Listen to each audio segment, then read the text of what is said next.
Everybody okay with their packets? No?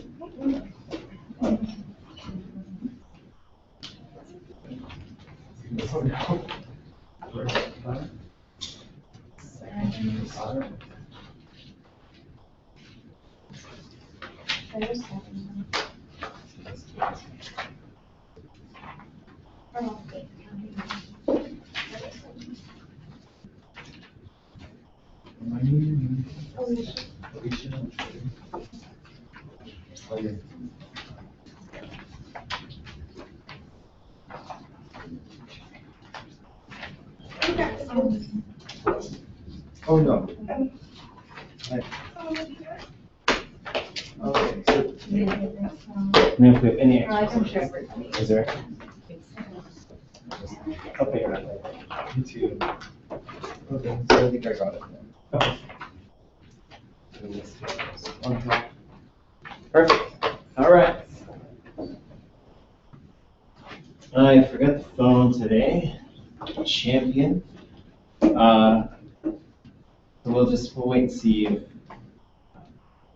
our distant students can join us through the Google Hangout. So once we get started with this, what we'll have is there'll be stuff for us to all see sometimes on this television. Other times there'll be a camera view. I'll show you what that looks like. So otherwise,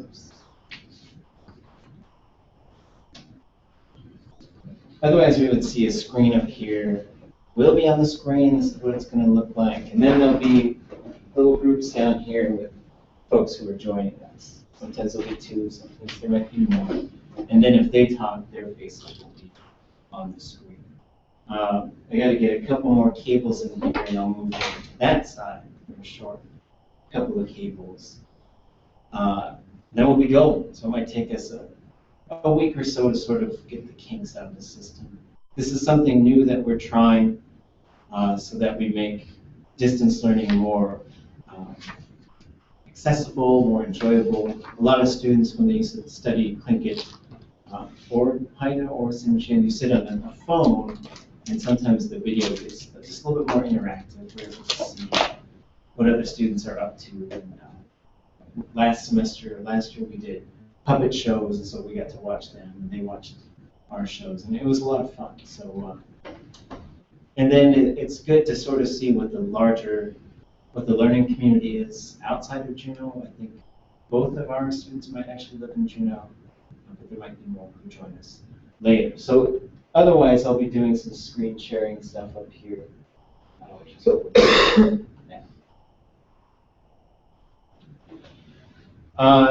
And then the process, as usual, will come in, we'll have some stuff to drill. We might do some sort of explanations of how some other things are working. And then if you have any questions, just let me know. There's a set of microphones right up there in the ceiling, straight in the center of the room, and that's what we talk to. So if you have questions, or when we get later in the semester and you're trying things more on your own, try to speak loud. Try to remember to speak loud when you're going through any types of things that folks on the phone can hear you. Because sometimes when we get sort of later in the process, I'll do some different things. Like I'll say, how many animals that walk on the land can we name? And then without repeating, and we just go round and round and round. And eventually you get to the point where you can actually do that for 30 minutes, 45 minutes without repeating anything. It's really fun. And it's a simple way to get towards language immersion.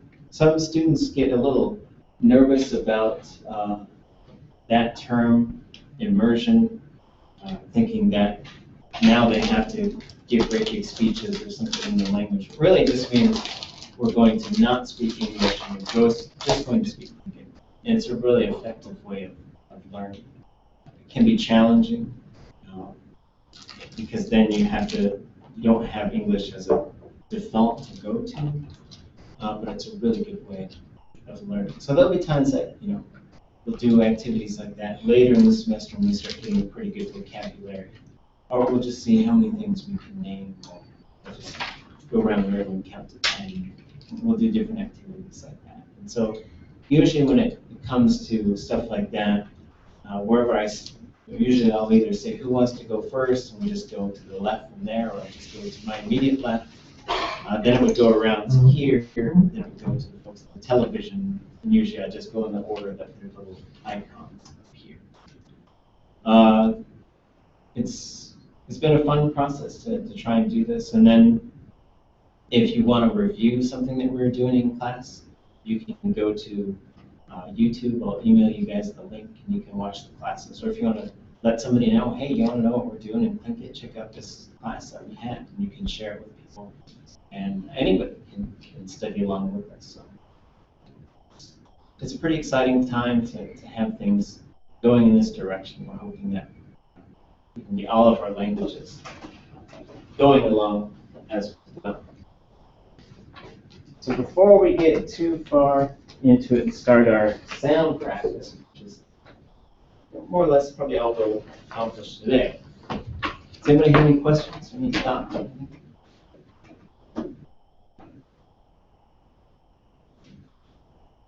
I have some travel coming up, so if I call in, will it be too disruptive if I don't have Google Plus? I don't know how the internet connection will be where I'm at. Oh, okay. No. So I'll make sure that the phone is there. Oh. Yeah, today I forgot the phone. Oh, usually. Do you mind if we go around and get everybody's name again? I'm terrible with names. Oh, yeah, let's do that. My name's David. Yeah. Susie? Austin. Alicia. Jordan. And we have one more join us. Yeah, this is actually the last. After this week, we'll probably switch to using a Tlingit name. And so when we use a Tlingit name for a Tlingit language class, some people have a Tlingit name. Some people might have a Yupik name if you want to use that, or we can sort of translate that into a close approximation in Tlingit if you wanted to. But if you don't have one, what we generally do is, this is the dictionary of Tlingit. You can get it at the bookstore, you can get it downtown at Sealaska. You can get it online from the Sealaska Heritage Institute, or you can get it from tlingit.info, also online. It's a good thing to have. If you have a smartphone, put it on your smartphone. If you have a tablet, put it on your tablet. If you have a computer, put it on your computer. Because then you'll always have it to look things up. And so it's a pretty fun time, because we used to cart these books around, and then when we'd see something, we'd look it up. Now you just, when we were sitting around today, what are we trying to figure out today? Wrist, chin, good. This thing right here. It's the bump. Is it outside bump and an inside bump? And we'll get to body parts. Body parts and Tlingit are really fun. But so somebody asked, me and a friend, what's the word for wrist? And I said chinki, but that's the base of the hand, kind of here. But the wrist itself is chinki. But we pulled out our phones and we looked it up to make sure. Anyways. So you look through here and you choose something that we're going to use as basically a nickname, a fun name, a classroom name. So it's not something you go around and say, I have a Tlingit name and it's whatever, But a lot of people who study this language, they end up getting adopted by a clan. And sometimes they'll keep that nickname because a lot of people come to know them as that. Or they'll get a different name and then it will change. So names in Tlingit is really interesting because sometimes people will end up with several names. Sometimes you have something you go by and you end up getting something else and you sort of switch. Or sometimes you'll just have additional names and you'll keep the primary name. I do have veto power over the name that you select. I've had Stink Butts, Beer Master, and I rejected both. Well, I think I let one go for a little while. Then it's kind of fun. But the other, I said, do you want to introduce yourself to fluent elders who come in here as whatever? And so Tlingit is very fun, and you'll get to understand the sense of humor in the language. So there's a lot of flexibility, but there might be something where it's actually somebody else might have chosen that, or that actually be really similar to a clan name. That might actually be possible. And if we encountered something where later it turned out somebody got offended, we would just change it. But what I'd like you to do for tonight is to pick one. If you don't have a Tlingit name, to go through this dictionary and find something that you would like to be called for the purposes of our class, because we're going to put away the English names. It's good to know that, but it was actually a point of pride that a couple of years ago in a language class, somebody mentioned somebody's English name. Who's that? Yeah, and then we're like, oh, okay, that's connected. So that's what we'll start using here, and we'll do drills on how to say your name and introduce yourself and stuff like that. So there's a task. When you're using this book, the Dictionary of Tlingit, it's broken into 3 sections. The genealogy of this book, I don't have one of the main things that it comes from. When I first started studying Tlingit, we had this orange dictionary here. English Tlingit Dictionary Now, by Constance Nash and Gillian Story. And it's great. It's wonderful that they started this process. But you can only look things up by what type of word it is. So you go through plants, or you could go through weather type things, parts of plants, fish. So it was a challenge, though, because whenever you thought of something, you say, oh, well, what kind of word is that? And then you got to go and sort of start thumbing through and look for it. What was more challenging was if you encountered a word in Tlingit, you didn't know it, and you had to look it up. You would just have to flip through this whole thing and see if you can find it. The second sort of main dictionary comes from Jeff Lear, and I forgot to bring that one, but it is the best noun dictionary that was ever made. And so from that, this one was made. It's written in an interior writing system. Tlingit has 2 main writing systems. We teach the coastal method, which is sometimes called the Nash Story method or the Downhauer method. And we'll talk about the differences between those. But the nice thing about learning how to read and write in Tlingit is you have 1 symbol, 1 sound. So we were laughing last night because somebody talked to one of our language students and said, "Boy, Tlingit has a lot of silent letters, and it doesn't have any silent letters." So the interesting thing about talking about spelling is I was in Hawaii, and they have these immersion schools there. They don't learn any English until about the 4th grade, where they start doing 1 hour per day. And that's all they do. It's just 1 hour per day from 4th grade through 12th grade. The rest is all in Hawaii. And when we were talking to some of the students and asking them about their experience, they said the hardest thing about school for them was learning how to read and write in English. And so it was pretty consistent that they said that. That's because reading and writing in English doesn't really make sense. You just memorize a whole bunch of different patterns. Like O-U-G-H. What kind of sounds does that make? Like in English? Enough. Nothing. Yeah. Dough. So enough, dough, Thought. thought, through, And Yeah. hiccup, right? So there's like 6 or 7, it's one spelling has like 6 or 7 different sound combinations. And then the downhairs have a thing in here, G-H-O-T-I spells fish, right? Tough, O-U-G-H, and then the O in women and T-I in like traction. So, you know, the nice thing about Tlingit is you got 20 or so sounds that are not in English. I think several of them are probably going to be in Yupik and Haida as well. But then but the nice thing is like once you learn that, that's what that sound is every single time. So you can learn how to read and write. And what we find is people who come into the language with no experience with Tlingit tend to learn how to read and write fairly fast. People who grew up hearing the language and are even like partial speakers, it's really hard for them to read and write the language because they've got to think about it in a different way. So the way that this is organized, is modeled after Lear's dictionary. Section 1 is Tlingit to English. So then if you wanted to know, if you heard a word in Tlingit, Dam, what does that mean? Well, it starts with an N, and so you look it up, and you learn how to sound these different things out. We'll be practicing some of that all this week. And then the second section goes from English to Tlingit. So then what's the word for chair? What's the word for deer? And that's how you look those things up. The last section is by theme. So sort of adapting what started here. What type of word is it? Here's words for religion. Here's words for parts of clothing. Here's words for fishing. So it's sort of in groups.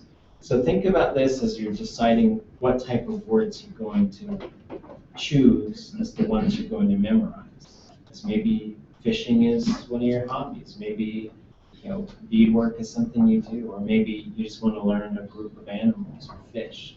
But try to find patterns that help you to commit them to memory. The other thing is what we'll talk about throughout your studies of Tlingit is how the verbs work. In verbs, there's usually a bunch of stuff in front, some stuff at the end, then there's a verb group right there that's the core of the meaning.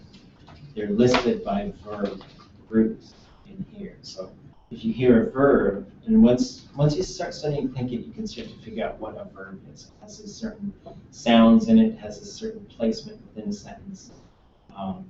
And then you just you start learning all this other stuff because verbs take a while to figure out how to decipher. But after a while, you figure out, well, there's that root. I know it's something to do with walking, cutting, or something like that. So there's your first task, is to find a Tlingit name if you don't have one, and if you have one, is to try and write it down. And tomorrow we'll work on those so that we all have.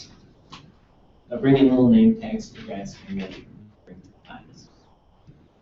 I really recommend a 3-ring binder. I didn't bring my hole punch. I did bring cookies though. Really? Yeah, go grab that box of cookies. Okay. So I'll make sure to bring a 3-hole punch when I bring those handouts. But as you can see, whenever I bring handouts, for some reason it's just complete and utter chaos. I'm not very good at grading handouts, but the end result will still be a pretty good thing. But if you have a 3-ring binder, keep them in there, because otherwise they're going to, I come to class, I see students just dig things out of their backpack, all crumpled up. And, so just try and take care of it. Do you have this in an electron? You have this in electronic? I have this in electronic. Could you email it to me? I will send you the link. And then I'll just keep updating that one file. Because I have an older one, but I had to make a few updates to it. I taught this summer, and I just found a couple of errors and a couple other things that could be done a little bit better. All right, so moving through the rest of our texts, this is just to give you an idea of some of the different types of texts that are out there in Tlingit. The dictionary of Tlingit will probably be one of the most useful things. And yeah, you should have it on, if you've got a tablet, you should have it on a tablet. If you've got a smartphone, you should have it on a smartphone. And that's what I see a lot of the 3rd and 4th year students doing it. And I would say, are you texting? They're like, no, I was looking up that book. So the next one is beginning Tlingit. What we're going to do is by, what did I say? By Monday? Tuesday. By Thursday. Thursday. Yeah, so by tomorrow you should have read the introduction. It is about 73 pages. That's a good, solid chunk of reading. But this will give you a really good foundation on what's been happening with Tlingit. And I think this one was written probably in the 1990s. 2000 was this latest update. And this is Nora, Marks Dowenhauer, and Richard Dowenhauer. And Richard Dowenhauer passed away just a couple, 2-3 weeks ago. So he is a real special person in my life. I'll be talking about him and thinking about him all semester. A tremendous amount of work in oral literature and Tlingit language, Alaska languages, and Alaska Native education. Just an absolute hero of mine. But I'd really like you guys to read their thoughts. And so we'll talk about this introduction tomorrow, and we'll start covering some concepts that are going on in there. And we'll talk about how that applies to language learning. Then there's a series of lessons in here. Our goal is to get up to, I think, lesson 6 or 5. And so this is what you'll find with Beginning Tlingit. It's a wonderful resource. There's also audio on here, so to listen to some of the things that you're doing. You should really try and keep track of how many hours you're putting into this, because I would bet if you could get just a real hook them up to the lie detector type of thing, and get all the students who've gone through Tlingit class and say, well, how many hours did you put in every day? How many? And my guess is the ones who put in the time are the ones who became speakers. And I think there are some people who they have certain barriers to learning languages. I think it's very difficult for them. This one, it's not available electronically that I know of. So this is the one book that you have to buy for our class. Although it's available in the library. It's available probably in most libraries in China. The next one is the Tlingit Verb dictionary. Someday I'll retire and I'll send mine to the archives. I have other ones that I use. I don't even use the paper ones anymore, but this is the first one that I had. And I've got little notes as I was trying to figure things out. So there was another cover that had even more notes. But this is how you learn a language. Is you just sort of tear apart the materials and you dive into them all the time. You keep asking yourself questions, and then you try to trick yourself because you're asking yourself those questions usually in English, and then you're trying to transition yourself over so you can start thinking about things in Tlingit. This book, it's marvelous. The collection of, there's probably about 5,000 or 6,000 verbs in this book. Carrie has a lot of verbs documented. There's probably about close to 600 verbs that she's documented. It's probably close to 5,000 or 6,000.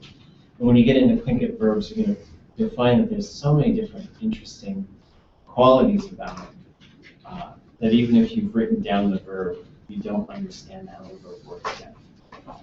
But this goes from English to Tlingit. So if you want to say play, push, scum, spotted, right? So these are verbs. And we'll talk throughout the semester how grammar generally works in all languages, and then we'll also look at specifically the Tlingit perspective. So there's sample sentences here. Some of them are just sort of funny. Some of them are just weird. Like there's one in here. They're going to throw you into the boiler. That's a sample sentence in here. There's a sample sentence in here. There's a story about a man who was defeated by a pair of pliers. So you just get like some really neat things. And then there's just really sort of traditional ways of thinking. The second section is English, is Tlingit to English, and they're listed by verb groups. We'll talk about that later with the verbs. This is one of the harder texts to use, but it's one of the most valuable. Who's the author? Constance Nash and Gilead's Story. These are two missionaries that came to Tlingit country, I think probably in the 1950s. I'll have to get more of somebody should write their biography, because they're pretty amazing. They both learned how to speak Tlingit. They did spend a lot of time in Anggu. They went to a lot of different communities. And they produced some really amazing materials. We look back on it now, and we say, well, they've made some really good guesses on some things, but were incorrect. But the vast majority of what they've done, it's just amazing, because we don't have the core speakers that we had when they came here to be able to document all these different types of things. The next one is Tlingit Enaksa, and there's a CD that's sort of accompanies it, or is at least they're certainly cut from the same cloth. And this is a phrase book. This is a really essential thing, and we'll be going through this. So this is just how to talk about how to introduce yourself, how to do basic conversation things, how to say I'm sick, I'm hungry, different commands, and there's some grammar concepts in here. So this is a great, great text. And there's a CD that goes along with it. You'll hear the voice of, well, in the beginning Tlingit CD, you'd hear the voice of Richard Nora Downhour, and also I believe Fred White is the voice on it. For this one, you'll hear Johnny Marks and Carrie Eggleston on the accompanying CD. The other two texts, here's one that's worth considering. It's on a spelled book, the Tlingit spelling book. It just does quite a bit of exercises and stuff on how to spell and get some tricky words and stuff like that. But if you're going to study this language, these are two of the greatest texts we own. There's a third, which really has had the Downhours on my mind, of course. Hashuka, Our Ancestors, is a collection of stories that are enlisted in both Tlingit and English. As you get more advanced in your Tlingit studies, they're really fun to say, how did they get from here to there? Because then you'll see how the Downhours thought about the act of translation, which is just marvelous. The second one is Hatuunaguyis, and this is a collection of potlatch speeches and other speeches given, again, with English and translations. And it talks a lot about the Tlingit use of metaphor, which is very prevalent in the language. There's also wonderful introductions and biographies in both of these texts. They have another text that's just biographies of different people important to Southeast Alaska from the native community. And then there's also a book on the Battle of Sitka. The other wonderful text is by Elizabeth Nyman and Jeff Lear, and I'll bring that one for you guys to see, and I can send you a list of these things. These are just good things to have in your collection as a student of the language. Questions? Okay, so we're going to do some sound practice. All right. So when we do this sound practice, it's a good idea to have water. You might be asking your mouth to make sounds it's never made. We'll talk about some of these and where they specifically come from in your mouth, ways to sort of make it easier to say some of these sounds. I had students who brought in like sour Skittles. I get like real serious when we get ready for sound practice. That have their tea and water, Skittles. And so it's not a good idea to eat cookies and speak Tlingit at the same time, because you're probably going to spit something out of your mouth, especially as you first get started. But one of the keys is you have to have a lot of saliva in your mouth to really make a lot of these sounds, especially when you're first getting started. And what we try to do when I'm teaching this is we overemphasize, so that when you come back and you listen to a speaker, you'll start to hear more of what they're doing. A fluent speaker, they're middle of the road, whereas the beginning speaker is really accentuating certain things, because those things don't exist in English. You got to teach yourself how to do specific things. All right, so going through this document, which I should. Awesome.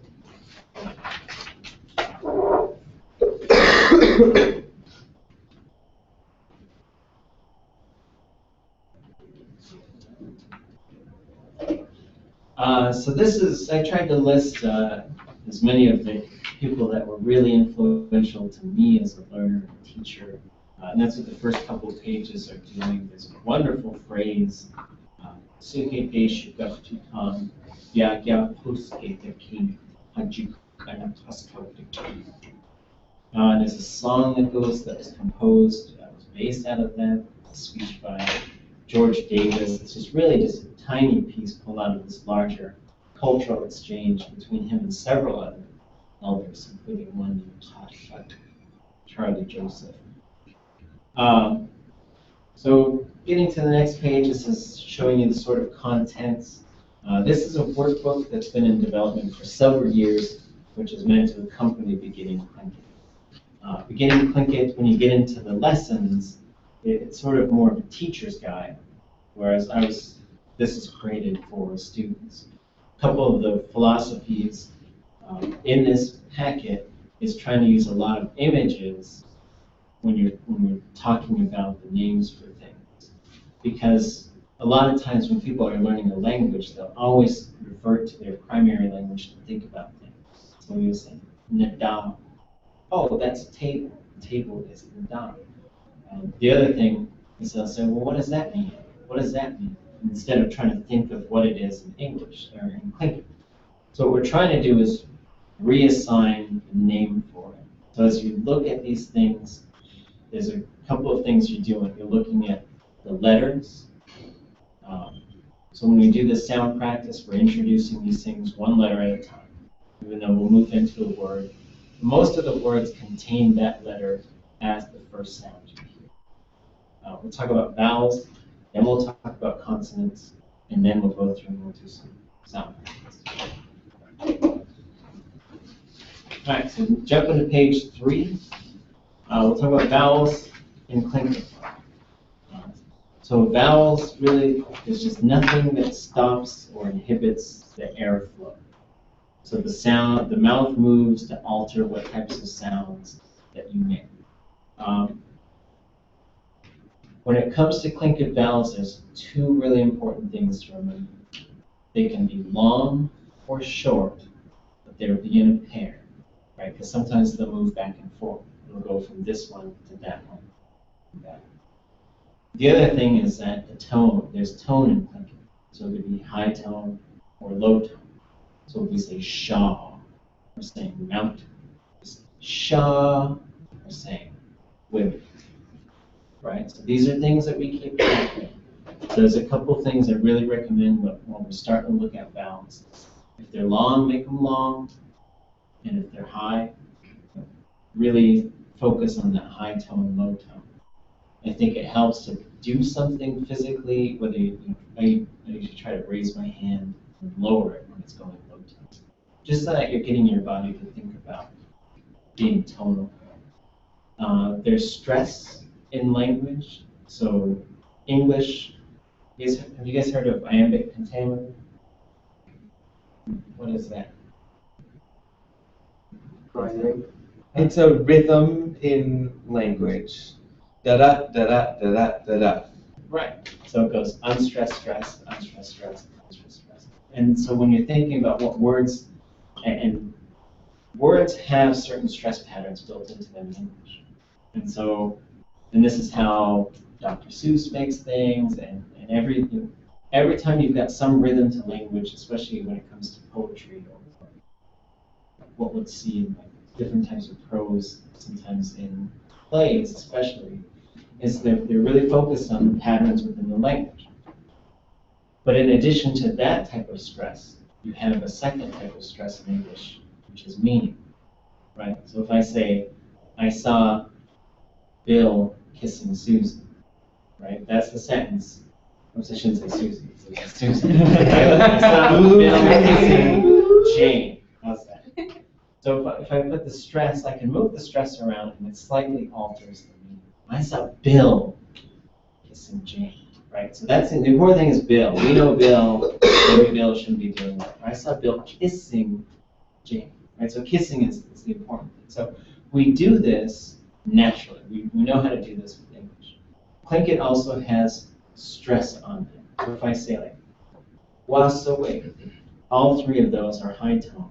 One of them sounds a little bit higher than the other. So we'll look at this and how it affects the language. But for now, take a look at these vowels, and we're going to make the sounds. One of the important things is there's an English word, cat. Everybody say cat. Cat. Cat. Now retire that vowel. That vowel does not exist in Tlingit. So like at, cat, hat, oh, gone. The cat and the hat, kicked them out. Kicked them out. Okay. Because there's a word atu, which means like clan regalia. A lot of people say at, or it's at. Real slight differences. Okay.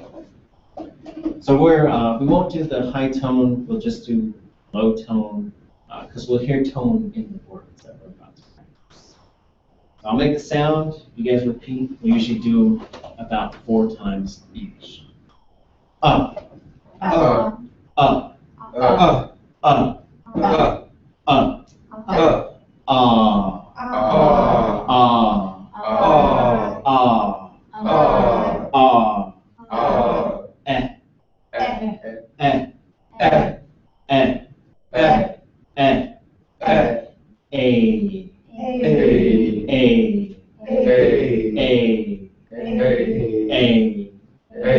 So now you get your first sneaky vowel combination. This was really written, it was created for people who speak English, but EI makes that A sound. That's the sound. E. E. E. E. E. E. E. E.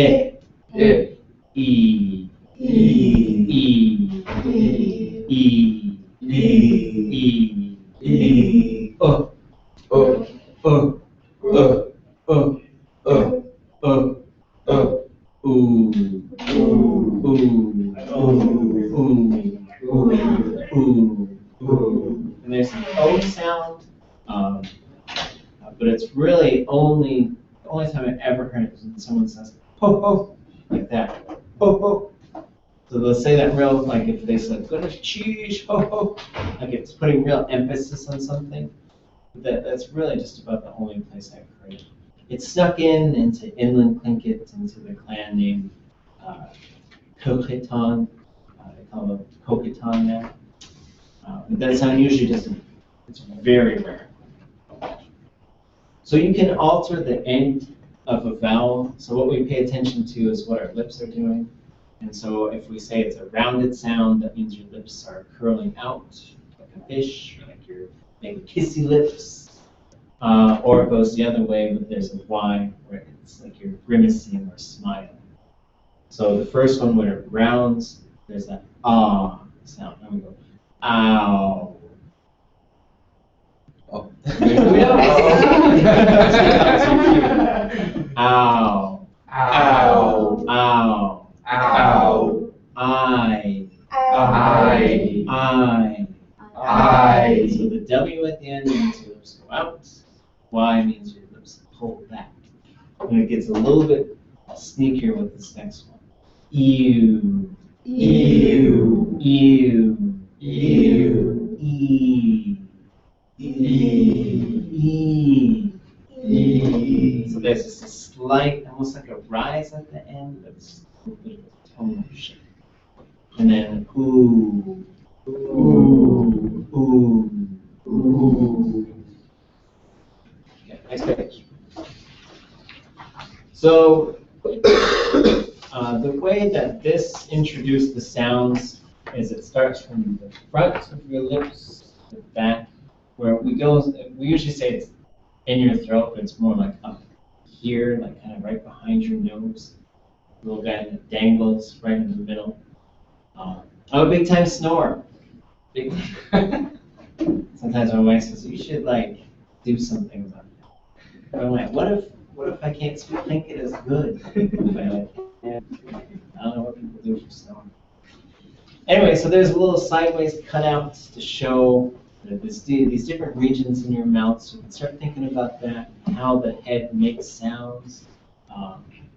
One of the things we'll talk about later is if you put 2 fingers right here towards the bottom of your neck.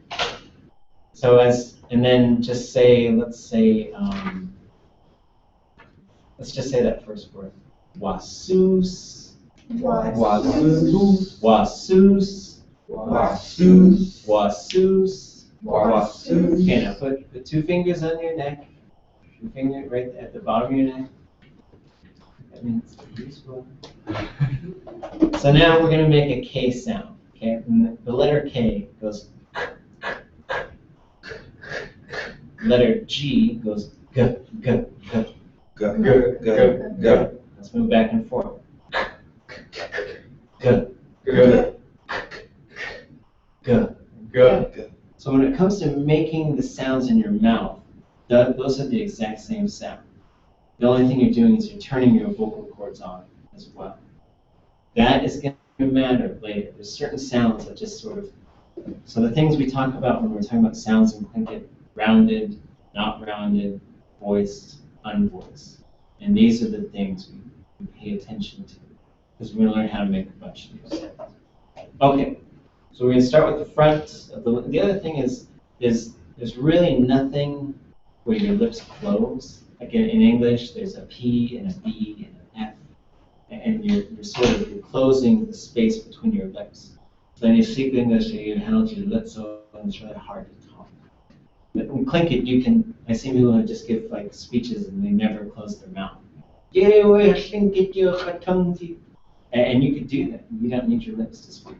It all resides sort of behind the teeth. Okay.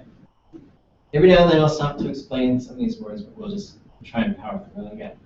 5 minutes. I don't know how far we'll go. We'll do each one just twice. And next time we'll come around with it. Wasus.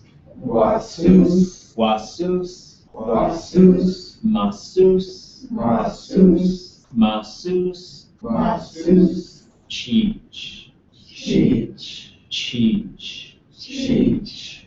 Eat. Eat. Eat. Eat. Da. Da.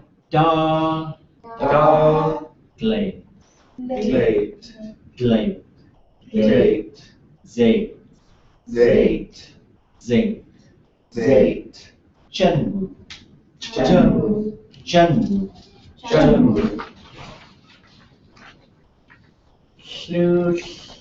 Sloosh. Sloosh. Sloosh. Shoo. Shlook. Shoo. Shlook. Nusk. Nusk. Nusk. Nusk. Seek. Seek. Seek. Seek. Speak. Seek. Speak. Seek. Shaw. Shaw. Shaw. Shaw. Tia. Tia. Tia. Tia. Up. Da. Up. Up. Play slew. Play flew. Play slew. Play flew. E. E. E. E. Sa. Sa. Sa. Sa. E. E. E. E. Ya. Yak. Ya. Yak. We'll come back tomorrow. I'll give more an explanation. We'll get through all. Gooch. Gooch. Gooch. Gooch. Cost. Cost. Cost. Cost. Inchegi. Inchegi. Inchegi. Inchegi. Husha. Husha. Husha. Husha. Og. Og. Og. Og. Washa. Washa. Washa. Washa. Onquegi. Onquegi. Onquegi. Onquegi. Yak. Yak. Yak. Yak. Quat. Quat. Quat. Quat. Zisk. Zisk. Zisk. Zisk. Quasta. Quasta. Quasta. Quasta. Gauch. Gauch. Gauch. Gauch. Con. Con. Con. Con. Zee. Zee. Zee. Zee.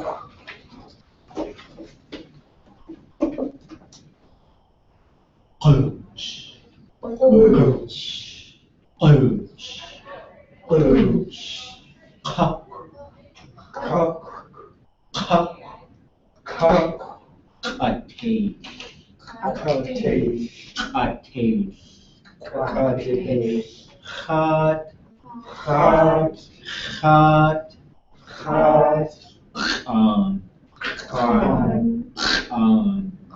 On. Quena. Quena. Quena. Quena. Aquan. Aquan. Aquan. Aquan. Knock. Knock. Knock. Knock.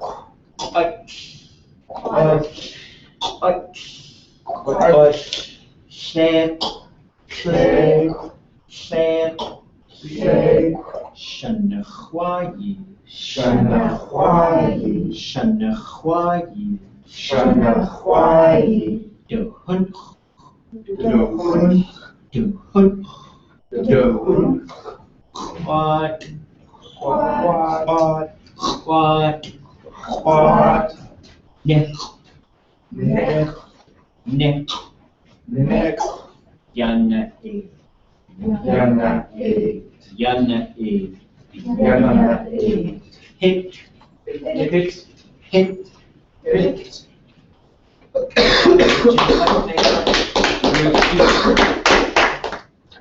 So we'll go slower. Tomorrow we'll explain some of the sounds, we'll explain some of the different things that we're looking at. Cheech, yes, tomorrow.